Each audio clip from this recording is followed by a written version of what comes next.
Now, so day three, the final day of the Cheltenham November meeting, and I had three selections. So we had three selections for this day, and it was a day to forget. So it was first selection was put to kettle on. Um, she was bet a long way out. I'm not quite sure what happened there. Now I didn't think that good ground to be a problem for her, but Nubanegro, fair play to him, was very impressive. Dan Skelton and Harry Skelton, they had a brilliant Cheltenham November meeting and their horses are flying it.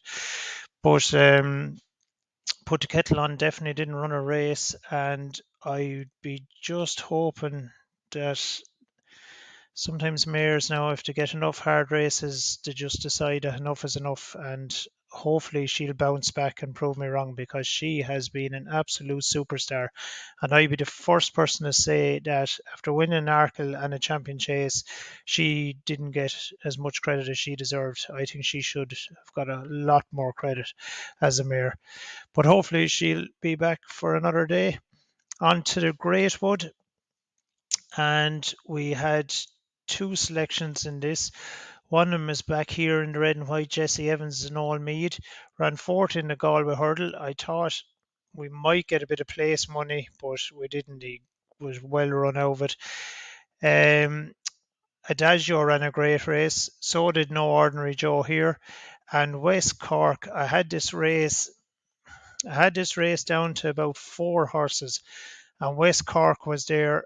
I was very tempted to tip him up, and I changed my mind. Well, I didn't change my mind, but it was between him and Cormier of Brian Ellison. Same connections as our horse yesterday, and just about the same result as well. But the one thing everything, the jockey, trainer, their form, everything I liked about West Cork, but the one thing I just could not get away from was that he was 631 days off the track. It was a serious training performance, and well done to Dan Skeleton for getting this lad ready. He had the form in the book. It'll be just interesting to see now. Often the bounce factor for these horses that are back off a break like that is the second race back. So I wouldn't be going lumping on this lad now the next time he runs because just be careful. Often the horses will run well the first time back, and then on the second run they just mightn't run up to that standard again. So just be wary down the line. I was impressed with him, but just be careful. So we drew a blank on the third day. We were down 6 points.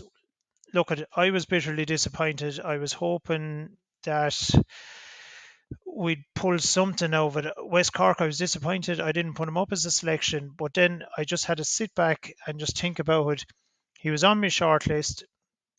It was a toss up between Put the Kettle on and Nuba Negra, and look at we just picked the wrong ones on this day. But it'd be worse if those horses I didn't have them on my shortlist. Then I'd be starting to get worried.